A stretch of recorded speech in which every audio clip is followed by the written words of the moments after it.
오늘 말씀의 제목은요, 건강한 성도가 되기 위하여 라는 제목으로 하나님의 말씀을 나누려고 합니다.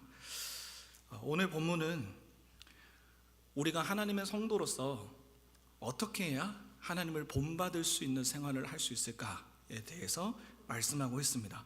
그래서 오늘 본문의 키워드를 좀 말씀을 드리자면 바로 참된 것과 그리고 지체 그리고 분노라는 이 단어입니다. 그래서 이러한 키워드들을 잘 기억을 해놓으셔서 우리의 건강한 신앙을 유지하실 수 있기를 소망합니다.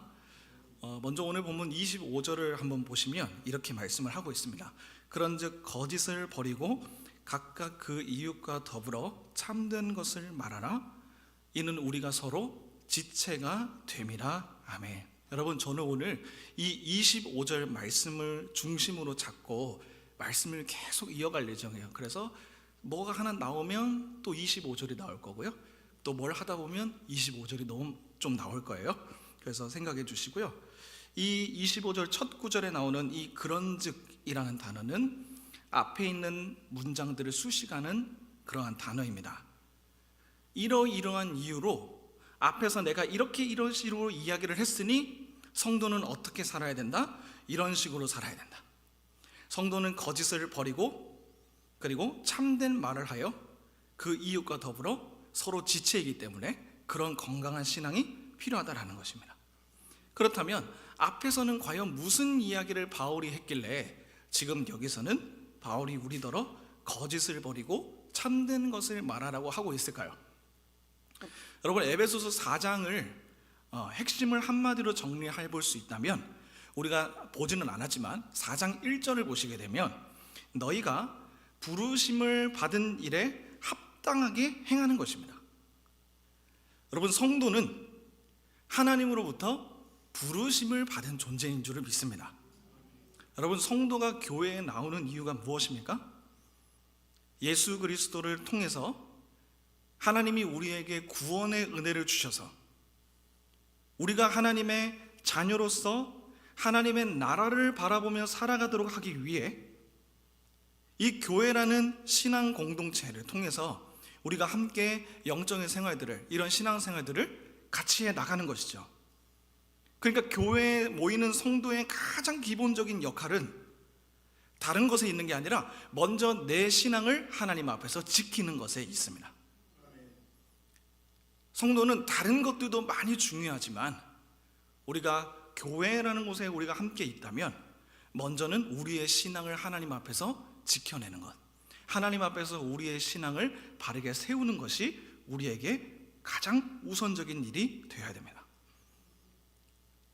예배를 통해 은혜가 내 안에 있어야 되고, 예배를 통해 말씀을 듣고 찬양을 부르고 그리고 기도함으로써 하나님 앞에 우리의 시간과 우리의 마음을 드리는 것, 여러분, 이것이 가장 기본적으로 우리에게 있어야 하는 모습인 줄을 믿습니다. 예배하는 것 없이, 어떤 말씀의 은혜가 없이, 어떤 실천적인 기도의 모습이 없이는 우리가 참된 성도가 되기가 어렵다라는 사실입니다. 그렇기 때문에 성도는 먼저 교회를 통해서 하나님으로부터 받은 은혜를 잃어버리지 않는 신자가 되어야 하는 것이고, 이후에 은혜를 받은 신자로서 이후에는 각 사람이 각각 부르심으로 받아서 머리이신 그리스도를 섬기는 우리 지체들이 바로 교회니까, 교회를 세우기 위해 우리가 각 처소에서, 여러분들 각 맡겨진 분야에서 우리가 하나님의 일들을 우리의 어떤 맡기신 은사에 따라 교회를 세워나가는 일에 우리가 함께 하는 것입니다. 그래서 누구는 리더로 하나님께서 세우시고, 그리고 누구는 봉사할 수 있는, 누구는 더 어떤 분야에 헌신할 수 있는 그러한 부분들을 하나님께서 우리에게 맡기시는 것이죠. 그러니 순서는 아주 명확해요. 내가 교회에 와서 단지 일을 하는 것만이 내 신앙생활의 우선순위가 되는 것이 아니라, 우리는 예배를 통해서 주님을 먼저 경험하고 그리고 성도가 되어서 우리 각 사람의 마음에 살아계신 성령님이 내주하시는 그런 귀한 심령들이 되어야 한다는 것입니다. 그래서 성도는 받은 은혜를 잃어버리지 않기 위해서 날마다 하나님 앞에 몸부림치려는 모습들이 필요하고요, 받은 은혜를 잃어버리지 않도록 날마다 주님 안에 거하려는 모습들이 요구됩니다. 성도라면 해야 되는 거예요. 성도라면 주님 앞에 나와서 우리의 신앙을 잃어버리지 않도록, 우리의 신앙이 어떤 일들로 인해서 쉽게 무너지지 않도록, 어떤 상황이 우리의 마음을 상하게 했을 때 내가 단번에 폭삭 주저앉지 않도록 우리의 신앙을 하나님 앞에서, 이 공동체에서 함께 모여서 하나의 말씀 속에 우리의 기도를 통해 하나님 앞에 우리의 마음을 다잡는 것이 성도가 살아갈 수 있는 힘이 되는 것입니다. 이 시간 우리 사랑하는 성도님들과 우리 청년들의 마음속에 거룩하신 성령님께서 각 사람의 마음에 내주하심으로 말미암아 하나님을 잃어버리지 않는 믿음의 성도님들이 되시고, 또 하나님을 잃어버리지 않는 우리 청년들이 될 수 있기를 주님의 이름으로 축복합니다. 그래서 내가 성도로서 하나님 앞에 부르심을 받았다라는 것을 기억을 하고, 그리고 주님이 오늘 우리를 여전히 사랑하고 계신다라는 것을 기억하시기를 원합니다. 그래서 바울은 오늘 본문 25절을 통해서 우리가 해야 할 일이 무엇인가, 거짓을 버리고 그 이웃과 더불어 어떠한 말을 해야 되느냐, 참된 말을 해야 됩니다. 참된 말. 여러분, 은혜를 받은 성도가 가지는 하나의 특징이 있어요. 내가 은혜를 받았다라는 성도의 한 가지 특징은 뭐냐면, 우리 이미 다 아세요. 자기 자신을 하나님 앞에 솔직하게 털어놓는 거예요. 주님 앞에 쏟아낼 줄 아는 사람, 주님 앞에 기도할 줄 아는 사람, 그런 사람이 은혜 받는 성도의 모습이죠. 우리가 그리스도인이 되고 나서 받은 은혜는 주님이 우리의 삶을 한 걸음 한 걸음 지도하시는 은혜가 우리에게 있긴 하죠. 그래서 신자는 주님이 우리의 모든 삶의 걸음을 지도하시는 것을 알고 매 순간마다 하나님께 그 길을 물어보는 사람입니다. 기도하는 사람이죠. 주님은 기도의 권세를 우리에게 주셨습니다. 성도로서 우리가 어떻게 살아야 되는지를 이미 우리에게 알려주셨어요. 우리 너무나도 잘 아시잖아요. 항상 기뻐하라, 쉬지 말고 기도하라, 범사에 감사하라. 이것이 그리스도 예수 안에서 너희를 향하신 하나님의 뜻이니라. 너희를 부르시는 이는 미쁘시니 그가 또한 이루시리라. 아멘. 성도가 해야 될 모습들은 아주 분명해요. 항상 기뻐할 수 있고, 쉬지 말고 기도할 수 있고, 범사에 감사할 수 있는 모습입니다. 주님이 우리의 평안과 주님이 우리의 화평이 되시기 때문에 은혜 받는 성도의 삶은 좌절의 상황이 온다 할지라도 감사와 기쁨과 즐거움으로 자신의 마음을 회복할 수 있는 은혜를 받은 사람들입니다. 무너지는 마음들이 왜 없겠어요? 힘들어서 쓰러지는 마음들이 왜 없겠어요? 상처받아서 넘어지고자 하는 마음들이 왜 없겠어요? 우리 모두에게는 그런 연약한 심령들이 있지요. 그러나 우리가 성도로서의 모습을 잃어버리지 않고 어떤 상황이 생길 때마다 주님 앞에 엎드려 주님이 베풀어 주시는 그 은혜를 구하려고 하고, 그 은혜 가운데 우리가 무릎을 꿇고 주 앞에 기도하며 나아간다면 하나님이 알지도 못하는 방식으로 우리의 영혼을 세밀하게 터치하시는 줄로 믿습니다. 그러므로 교회 공동체의 최대 유익, 우리가 교회라는 공동체 안에 있으면서 누릴 수 있는 최대 유익은 무엇인가? 자신이 괜찮지 않을 때 괜찮지 않다라고 이야기하면서 하나님 앞에 기도할 수 있거나, 또는 마음이 맞는 사람들에게 중보 기도를 요청할 수 있는 그런 성도님들이 내 주변에 있을 때 그 공동체는 살아있는 공동체가 되고, 그것이 공동체의 최대 강점이 된다는 사실이에요. 여러분, 우리는 예수를 믿는 공동체라고 하면서도 왜 때로는 다툼과 불평과 불만과 또 때로는 여러 가지 오해들이 우리에게 쌓이고 있을까요? 여러분, 여러 가지의 이유들이 우리에게 있고 여러분들이 들으셔서 많은 것을 알고 계시지만, 적어도 오늘 보면 25절에 있는 말씀을 근거로 생각해 볼 수 있는 것이 뭐냐면요, 우리가 문제를 숨기기만 하고 진짜 해야 할 말들을 하지 않기 때문이에요. 거짓을 버리고 그 이웃과 더불어 각각 참된 것을 말해야 되는데, 하나님 앞에 나의 괜찮지 않은 부분들에 대해서 말하지 않는 것입니다. 여러분, 우리는 지체입니다. 지체. 주 안에서 지체이고, 그리고 동일한 하나님을 고백하는 신앙인들입니다. 그래서 저뿐만 아니라 여기 계신 우리 모든 성도님들 모두 주님이 구원하신 소중한 분들인 줄을 믿습니다. 제 진심이 느껴지시나요? 그러니 우리는 하나님을 사랑하듯이 내게 주어진 공동체의 구성원들을 또한 사랑하면서 각각 그 이웃과 더불어 참된 것을 말할 수 있는 공동체가 되어야 한다는 것이죠. 만약 우리가 참된 것을 말하지 못한다면, 또는 이야기할 사람이 없어서 숨기고 말하지 않는다면, 그리고 때로는 내가 진짜로 해야 할 말들을 하지 못하고 혼자서 그 시간을 감내하면서 어떻게든 버텨내 보리라 라는 마음들로만 가지고 있다면, 여러분, 이것은 우리 공동체가 사실은 하나님 앞에서 진심으로 극복해야 될 문제가 될 수 있는 거예요. 선순환이 이루어지지 않는다는 것이거든요. 여러분, 우리가 일주일간 세상을 살면서 우리 안에 얼마나 많은 것들이 쌓이나요? 정말 때로는 큰 일부터 시작해서 때로는 정말 사소해 보이는 그 일들까지 우리의 마음속에 하나 둘씩 쌓이잖아요. 저도 쌓이는 부분들이 있어요. 저에게도 어떠한 일들로 인해서 스트레스가 쌓이는 부분들이 있어요. 우리 모두가 다 그런 부분들을 가지고 있어요.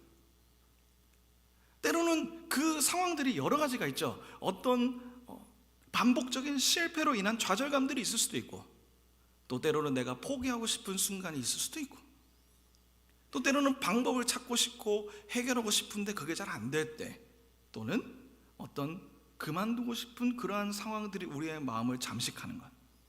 저도 마찬가지로 우리 모두가 겉으로는 괜찮아 보인다 할지라도 사실 그 속을 제대로 열어보기만 하면 사실 우리는 시한폭탄과 같이 언제든지 터질 수 있는 것들이 많이 있을 것이라는 생각이 들었습니다.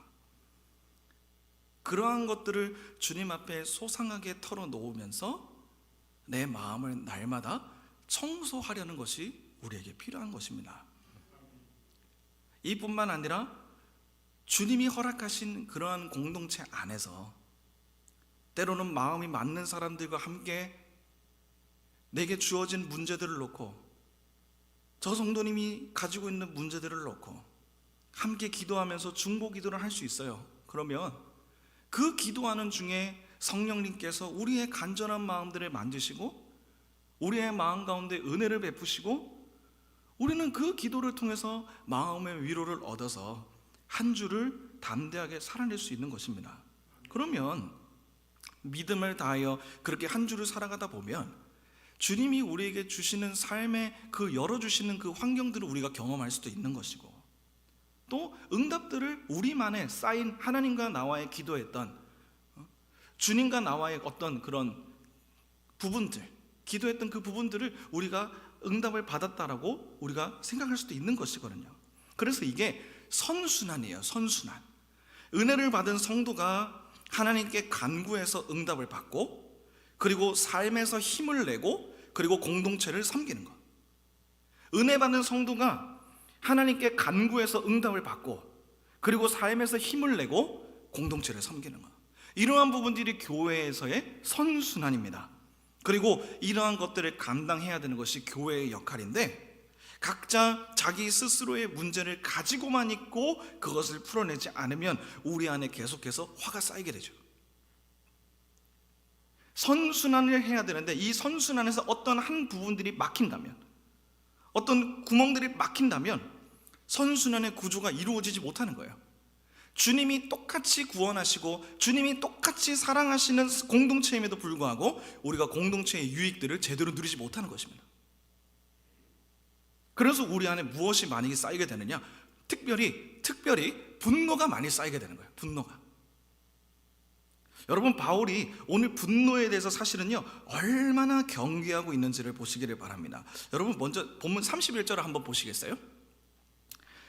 31절을 보면요, 너희는 모든 악독과 그리고 노함과 그리고 분냄과 그리고 떠드는 것과 비방하는 것을 모든 악의와 함께 버리고 라고 되어 있어요. 여러분, 이 분노라는 단어가 5가지나 있어요. 각각 다른 헬라어로 적혀 있어요. 분노라는 끌어모을 수 있는 모든 단어는 다 끌어모은 거예요. 분노가 얼마나 위험한 것인지, 분노가 얼마나 우리를 그리스도인으로서 세워지지 못하게 만드는 것인지를 명확하게 말해주는 구절입니다.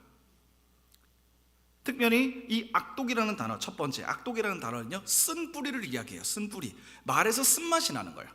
우리가 말을 너무 많이 하면 단내가 나잖아요. 근데 말을 또 어떻게 하느냐에 따라서 쓴맛이 나요. 굉장히 무슨 어떠한 생각을 가지고 있는지는 모르겠지만 상대방 듣기에 굉장히 쓴소리를 하는 거죠. 그리고 이 노함이라는 단어의 뜻은, 이 단어가 좀 중요한데요, 여러분, 참을 수 없는 감정의 폭발이에요. 가장 강렬한 분노를 가리키는 단어예요. 그래서 어떤 대상에 대해서 위험한 일까지 저지를 수 있는 가능성을 보여주는 이 분노의 단어가 노함이라는 이 단어입니다. 그래서 여러분, 나중에 누가복음 4장 28절에서 29절을 보시면 예수님이 회당에서 설교하실 때 예수님의 그 설교를 들은 유대인들이 노해서 크게 화가 났다. 이게 노하다는 단어거든요. 너무 크게 화가 나니까 이 사람들이 어떻게 하냐면 예수님을 동네 밖으로 쫓아내서 그 동네가 건설된 산 낭떠러지까지 끌고 가서 예수님을 밀쳐 떨어뜨려 죽이려고 했다고 나와 있어요. 나중에 누가복음 4장 28절과 29절을 보시면 예수님을 향해서 그렇게 사람들이 노했다라는 것을 보게 됩니다. 여러분, 우리가 주체할 수 없는 감정으로 인해 누군가를 죽였다라는 말을 들으면 우리가 구약에서 쉽게 떠오르는 한 사람이 있죠. 그렇습니다. 가인입니다. 그러니까 이 분을 내다, 그리고 세 번째로 분을 낸다라는 단어는요, 내가 복수하고 싶은 마음이 드는 단어입니다. 뻔한 의도를 가지고 나를 공격했어? 그 사람한테 화가 나는 거예요. 어떻게 해야 되지? 하면서 마음으로 복수의 칼날을 갈고요, 그리고 그것이 감정이 지나치면 그것을 실행하기도 하죠. 이 사람 어떻게 해야 내 속이 시원해질 수 있도록 한번 제대로 이렇게 아주 끝장을 낼 수 있을까? 복수하는 마음. 그리고 네 번째로 이 떠드는 것이라는 단어는 여러 명이 화가 나서 단체로 고성을 지르는 행위를 얘기해요. 여러분, 교회 안에서 여러 사람들이 모여서 고성방가를 지르는 것을 들으신 적이 있으세요? 들으시면 안 돼요. 근데 제가 예전에 사역했던 교회는 아니지만 자주 갔었던 그런 교회가 하나 있습니다. 근데 그 교회가 한번 여러 명이 화가 많고 고함을 지르는 경우들을 봤어요. 그 속에 불만과 분노와 화가 쌓이고, 목회자에 대한 화가 쌓이고, 성도에 대한 화가 쌓이고, 분노가 쌓이니까요, 그게 풀어내지를 못하니까요, 여러 사람들이 시끄럽게 떠들면서 고성방가를 지르면서 화가 나는 거예요. 분노를 이기지를 못하는 거예요. 표출하는 거예요. 그러니까 여러분, 이 분노라는 것이 정말 다양한 방향으로 공동체를 훼손시킬 수 있다는 것을 우리가 볼 수 있는 거죠. 그리고 마지막으로 이 비방하다라는 말은 개인의 평판을 깎아내리려고 거짓으로 욕설하는 거예요. 개인의 평판을 깎아내리려고, 진실도 아닌데 그냥 나는 뭐 저 사람과는 이제 제대로 된 관계를 가질 생각이 없어 하면서 저 사람에 대해서 있는 말 없는 말 그냥 뭐 다 얘기하는 거죠. 뒤에서 거짓으로 다 욕설을 하는 거예요. 진짜도 아닌데. 여러분, 이 앞에서 말한 이 5가지의 분노는 우리 공동체에서는 절대로 일어나서는 안 되는 일일 줄 믿습니다. 그래서 우리는 이 분노에 대한 단어를 살펴보면서 하나님 앞에 우리의 마음을 정리하는 것이 얼마나 필요한 일인지를 우리가 생각하실 수 있기를 바라요. 그리고 이 분노라는 단어를 통해서 우리가 생각해 볼 수 있는 어떤 공통적인 특징이 하나 있어요, 여러분. 왜 분노를 내는 것인가? 그게 중요하잖아요, 사실. 왜 화가 나는 거냐? 그것은 성도로서의 모습을 잃어버렸다라는 것에 있어요. 성도로서의 모습을 잃어버리면 분노하게 되고 마음에 화가 쌓이게 되고요, 결국 쌓인 화로 인해서 분노하게 됩니다. 그러니 성도는 항상 어떻게 있어야 되겠습니까? 은혜 안에 거하고 있어야 됩니다.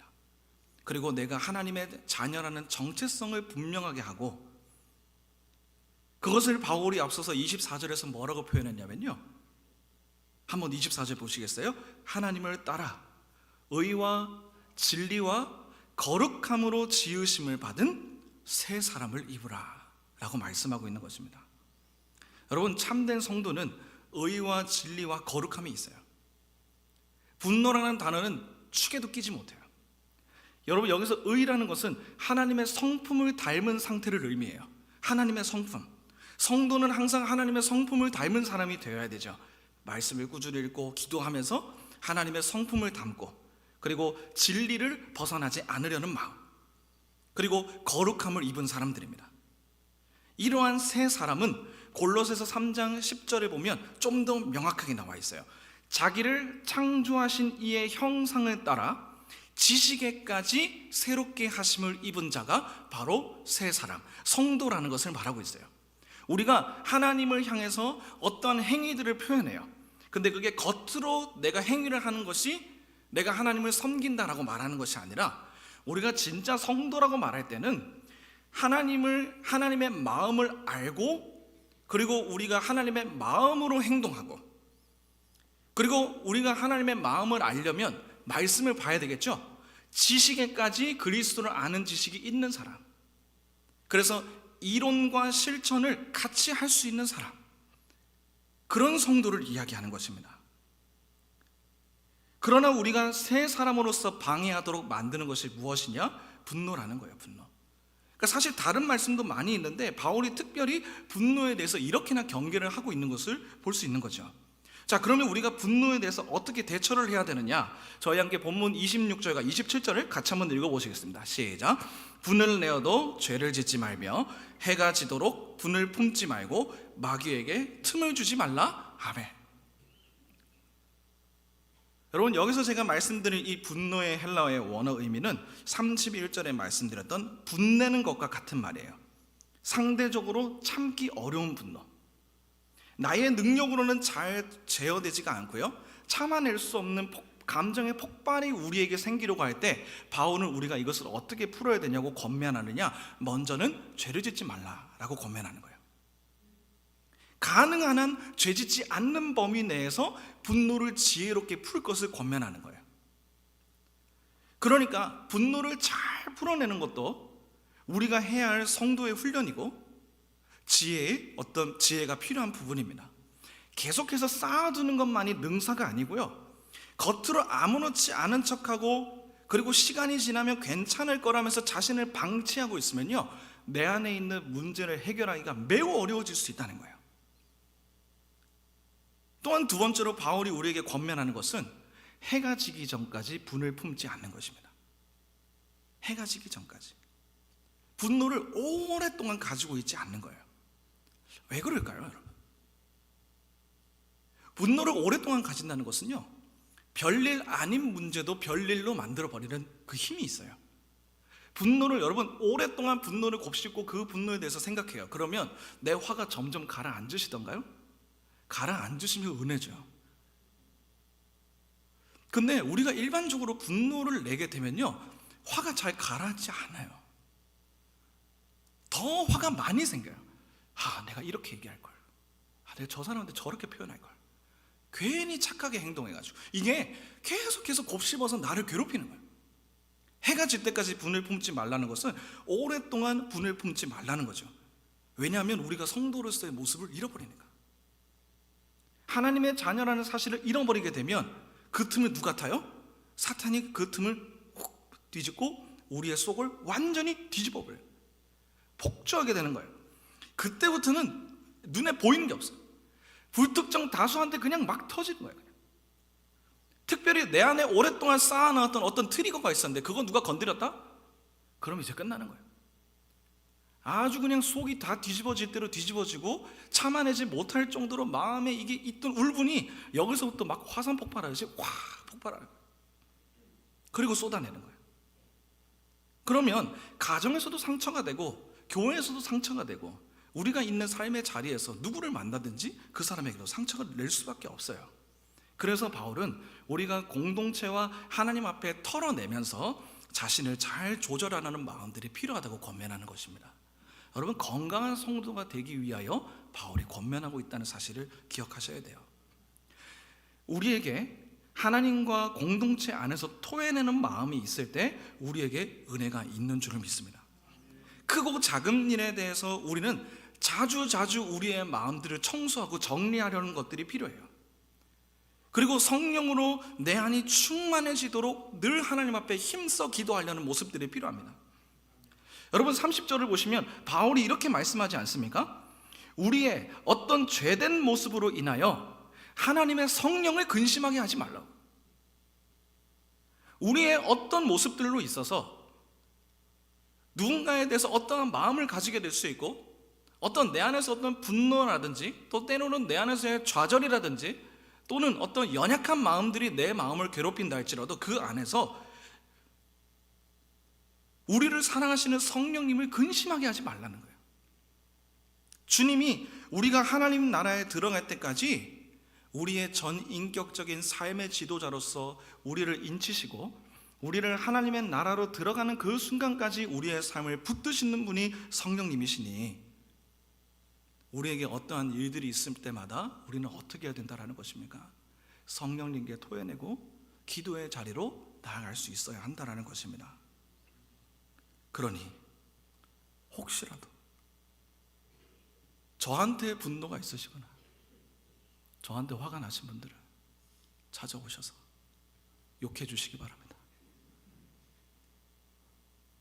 다 찌르면 다 받겠습니다. 그리고 기도하겠습니다. 우리 가운데 연약한 마음들이 있다면 다 가져와서 풀어내시면 일단 저는 그날 잠을 못 잘 거예요. 근데 기도하겠습니다. 그 상한 심령들이 풀어지도록 성령님이 소중하게 여기시는 한 사람의 성도로 세워줄 수 있도록 기도하겠습니다. 저뿐만 아니라 우리 모두가 이러한 성숙한 성도가 됐으면 좋겠습니다. 그러니 건전한 신앙생활을 하기 위해서 성도가 해야 될 방향은 무엇인가? 여러분 계속해서 우리는 25절을 주목하셔야 돼요. 바로 하나님 안에서 우리가 서로 지체가 되었다라는 것을 기억하는 거예요. 하나님의 한 성령 안에서 우리가 지체가 되었다라는 사실을 기억해야 돼요. 주님께서 똑같이 사랑하세요. 누구만 더 사랑하시고 누구는 덜 사랑하시고 그러지 않아요. 각자의 상황과 형편은 다르더라도 주님은 우리 모두를 동일하게 사랑하시는 분이시라고. 우리는 하나님의 한 지체예요. 주님 안에서 주님의 나라에 이르기까지 각자가 생긴 모습들은 다르다 할지라도 그 모습들을 통해서 하나님 나라를 세워가고 교회를 세워가는 것은 똑같은 일이라고요. 그래서 우리는 공동체 안에서 29절에서도 볼 수 있는 것처럼 무릇 더러운 말은 너희 입 밖에도 내지 말고 오직 덕을 세우는 데 소용되는 대로 선한 말을 하여 듣는 자에게 은혜를 끼치게 해야 된다. 그런데 여러분 여기서도 조심해야 될 부분들이 있어요. 바울이 지금 29절에서 얘기하는 더러운 말은 입 밖에도 내지 말고 덕을 세우는 데 소용되는 대로 선한 말을 내서 듣는 자에게 은혜를 끼치게 하라. 이 부분이 억지로 내 마음에 있는 그 분노들을 누르면서 선한 말을 하라는 것이 아니에요. 인간적인 어떤 미덕으로서 그냥 처신을 잘하라는 얘기가 아니야.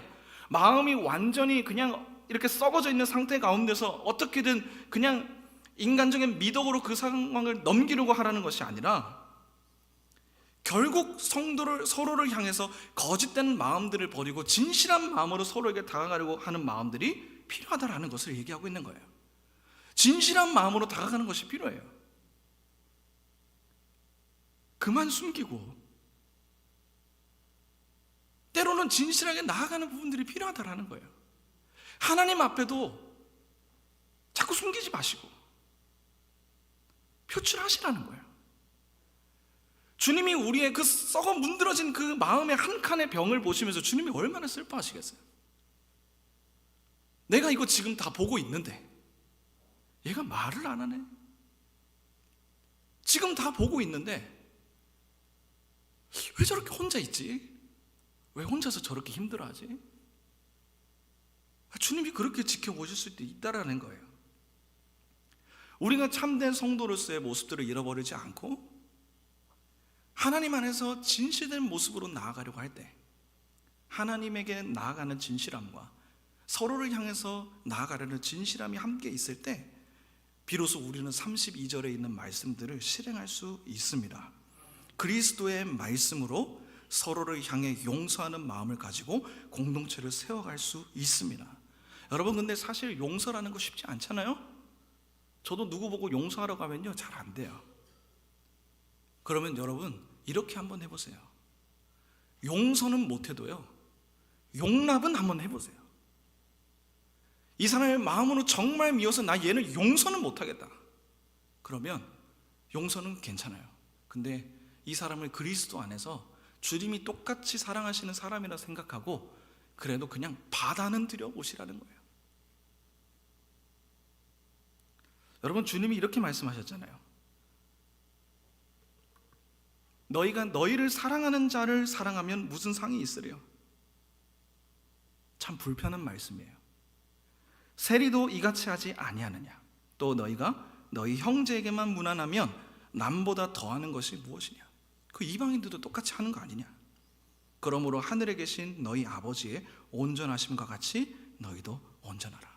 여러분, 결국 어떤 실천적인 부분도 중요하지만 결국 우리에게 진짜 중요한 것은 우리가 하나님의 자녀로서, 성도로서 온전한 모습을 가지고 있는 것이 우리에게 정말 중요한 일인 것 같아요. 사랑하는 성도 여러분, 주님은 저만 사랑하는 것이 아니라 우리 모두를 사랑하시는 분인 줄 믿습니다. 우리 모두는 그리스도의 피값으로 세워진 교회입니다. 하나님은 우리 모두를 사랑하셔서 그리스도를 통해 우리를 구원하셨고 하나님의 나라를 바라보게 만드셨어요. 우리 인생에 있어서 가장 큰 등대가 되어주셔서 한치 앞을 바라보지 못하고 살아가는 우리와 함께 하시는 분이 우리의 주님이세요. 하나님은 우리가 성도의 모습을 잃어버려서 분노에 사로잡혀서 자기 자신을 잃어버리는 것을 원하지 않으세요. 거짓된 모습으로 가면을 쓰면서 서로를 대하면서 마음에 여러 가지를 쌓아두고 방치하는 것을 원하지 않으세요. 그러면서 가지고 있던 쌓아놓은 화를 통해서 불특정 다수에게 터버리면서 성도로서의 모습을 잃어버리기를 원하지 않으시는 거예요. 주님은 우리가 진짜 성도가 되기를 원하세요. 그러니 우리 모두에게는 은혜가 필요합니다. 우리에게는 하나님의 역사하심이 필요합니다. 하나님의 사랑이 우리에게 필요한 줄을 믿습니다. 우리를 위해서 모든 율법을 폐하시고 사랑으로 인하여 우리와 모든 담을 허무신 주님의 은혜가 우리에게 필요합니다. 그래서 30절에서 볼 수 있는 것처럼 구원의 날까지 우리를 인치시는 성령님의 그 강력한 임재가 우리에게 필요합니다. 그러므로 우리의 모든 부분을 주님께 맡겨드릴 때 주님께서 우리 안에 있는 모든 악함을 버리고 진실함으로 서로를 대할 수 있게끔 우리 공동체를 세워주실 줄은 믿습니다. 사랑하는 하나님 아버지의 은혜가 저와 우리 모두에게 임하셔서 성도로서 우리가 거짓을 버리고 진실한 마음으로 서로를 대하며 진실한 마음으로 하나님께 나아가며 내게 주어진 분노를 믿음으로 잘 풀어내고 우리에게 허락하신 공동체를 잘 섬겨낼 수 있는 사랑하는 성도님들 되실 수 있기를